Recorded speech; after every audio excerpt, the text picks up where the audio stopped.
Assalamualaikum warahmatullahi wabarakatuh. Adik-adik sekalian, siswa kelas 5 sekolah dasar dimanapun adik-adik berada. Pada kesempatan kali ini kita kembali akan belajar mata pelajaran pendidikan agama Islam dan budi pekerti.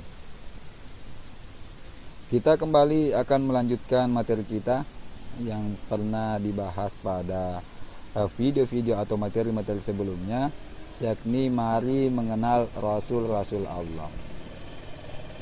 Ini terdapat di dalam pelajaran yang ketujuh. Ya, adik-adik.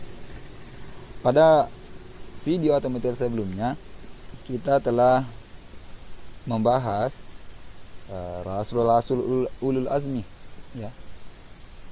Jadi ada 5 di antara Rasul-Rasul Allah Subhanahu wa Ta'ala itu yang tergolong sebagai Rasul ulul azmi. Sebagaimana materi sebelumnya, bahwa Nabi atau Rasul ulul azmi itu adalah Rasul yang memiliki atau mempunyai keteguhan atau tekad yang kuat. Di antara nabi-nabi atau Rasul-Rasul Allah yang memiliki gelar ulul azmi ini atau memiliki keteguhan dan tekad yang kuat ini ada 5, ya. Ada 5 yang termasuk nabi atau rasul ulul azmi. Di antaranya adalah Nabi Nuh alaihissalam, Nabi Ibrahim alaihissalam, Nabi Musa alaihissalam, Nabi Isa alaihissalam, dan yang kelima adalah Nabi Muhammad sallallahu alaihi wasallam.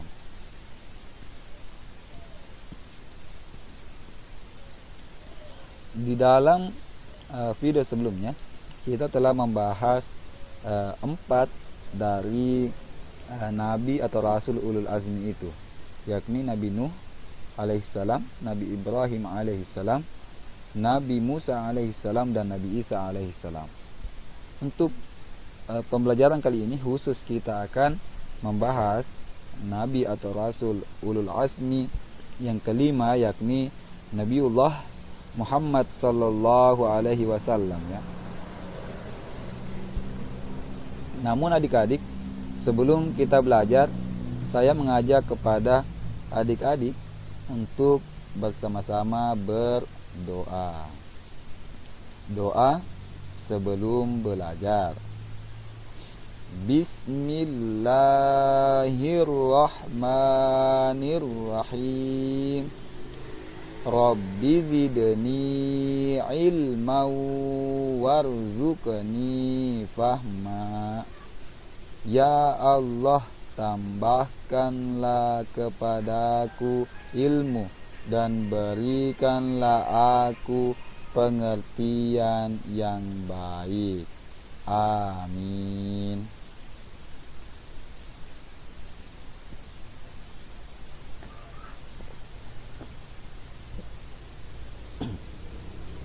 Nah adik-adik, kita masuk ke materi kita.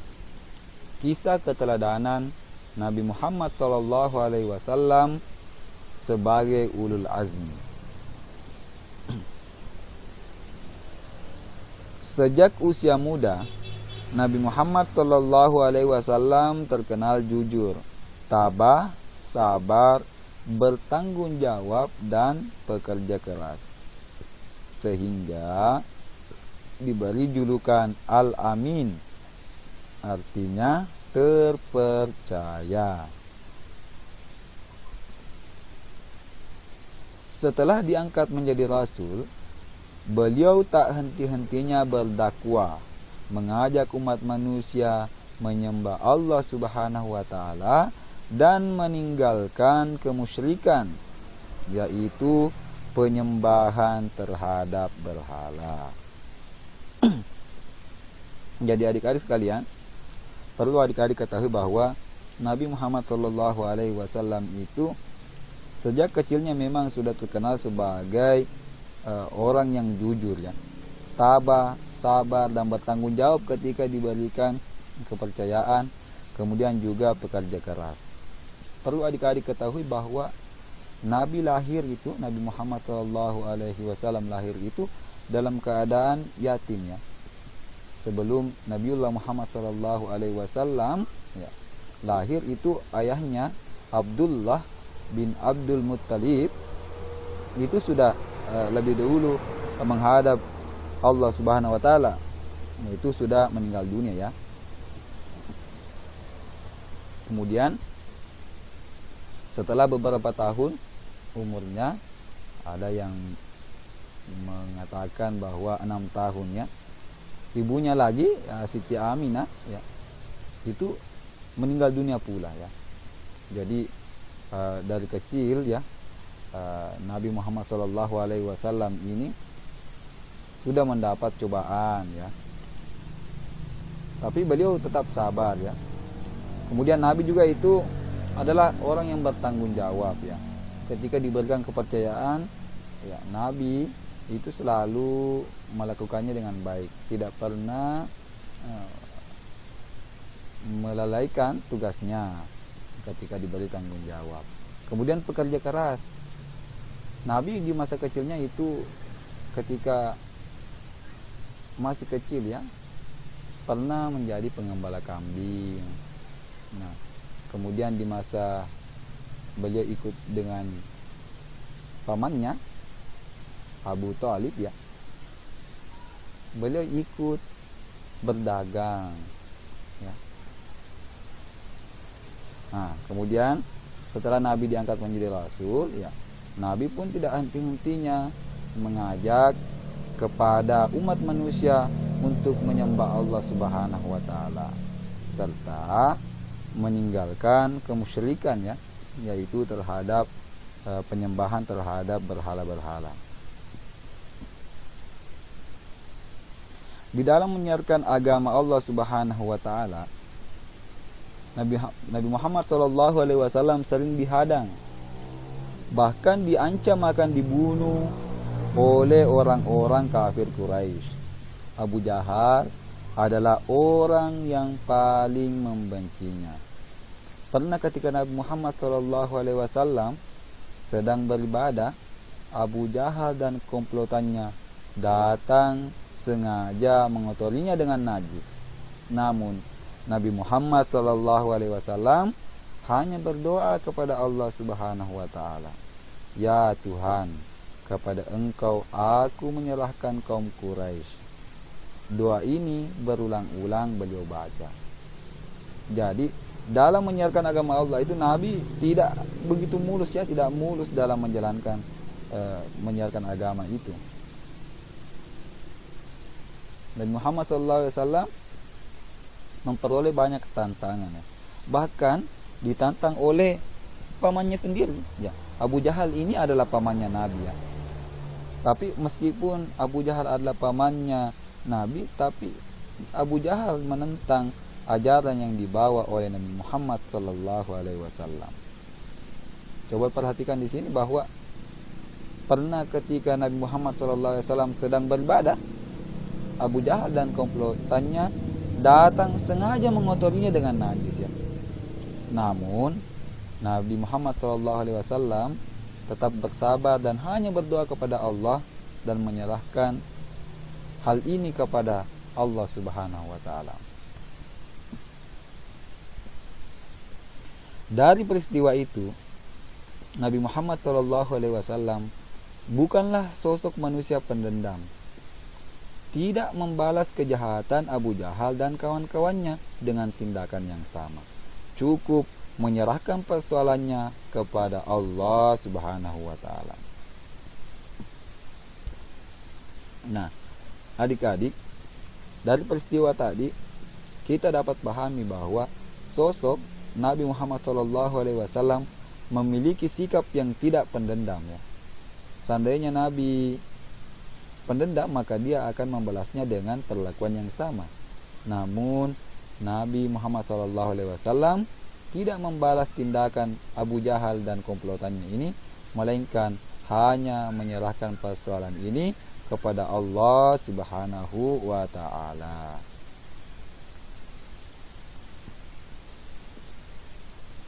Selain jujur dan pemaaf, Nabi Muhammad SAW sangat menyayangi anak yatim. Nabi pernah mengatakan, barang siapa yang memelihara dan mengasuh anak yatim dengan sebaik-baiknya, kelak mereka akan masuk surga dan tempatnya berdekatan denganku. Hal ini diisyaratkan Nabi dengan jari telunjuk dan jari tengahnya yang berdekatan dan tidak terhalang oleh apapun. Begitulah kepedulian Nabi Muhammad SAW kepada umatnya. Jadi Nabi Muhammad SAW ini termasuk orang yang penyayang. Bahkan beliau sangat menyayangi anak yatim. Dan itu dikatakan oleh Nabi, barang siapa yang mengasuh dan memelihara anak yatim dengan sebaik-baiknya, maka kelak di surga orang tersebut akan bersama dengan Nabi, dengan mengisyaratkan jari telunjuk dan jari tengah. Coba perhatikan, jari telunjuk dan jari tengah adik-adik itu berdekatan, tidak ada yang menghalanginya ya. Begitulah kedekatan kita dengan Nabi Muhammad SAW di surga kelak apabila kita menyayangi, memelihara dan mengasuh anak yatim. Rasul terakhir adalah Nabi Muhammad SAW. Dialah Nabi dan Rasul penutup. Tidak ada lagi Nabi dan Rasul setelahnya. Karena Nabi Muhammad SAW sebagai penutup, maka sering disebut dengan istilah Khatamul Anbiya, artinya penutup atau penghabisan para nabi dan rasul. Nah, adik-adik, jadi di masa sekarang ini ketika ada orang yang mengaku sebagai nabi atau rasul, maka jangan percaya ya. Karena sesungguhnya Nabi Muhammad itulah yang menjadi Khatamul Anbiya ya, penutup para nabi. Jadi sebagai nabi dan rasul yang terakhir yang diutus oleh Allah Subhanahu wa taala di muka bumi ini. Banyak sekali contoh-contoh yang bisa kita dengar di radio, bisa kita baca di surat kabar, bisa kita nonton di televisi. Banyak orang-orang yang mengaku sebagai nabi ya. Tapi adik-adik harus paham dan tidak boleh percaya dengan perkataan seperti itu, bahwa seorang itu mengaku sebagai nabi atau rasul. Karena yang adik-adik harus tanamkan bahwa Nabi Muhammad adalah nabi dan rasul yang terakhir diutus oleh Allah Subhanahu wa taala di muka bumi ini. Nabi Muhammad sebagai Khatamul Anbiya, penutup atau penghabisan para nabi dan rasul. Nah, adik-adik, itu tadi materi kita tentang kisah keteladanan Nabi Muhammad SAW sebagai Rasul Ulul Azmi. Setelah mempelajari kisah keteladanan Nabi Muhammad sebagai Rasul Ulul Azmi, ya, coba jelaskan apa yang adik-adik bisa petik dari kisah tersebut. Jadi ini menjadi tugasnya adik-adik. Silakan dikerjakan. Semangat dalam mengerjakan tugas. Ya, sekian materi dari kita pada kesempatan ini. Terima kasih banyak. Alhamdulillahirabbil alamin. Segala puji bagi Allah, Tuhan seluruh alam. Sekian, lebih dan kurangnya mohon dimaafkan. Wallahul muwaffiq ila aqwamit thariq. Wassalamualaikum warahmatullahi wabarakatuh.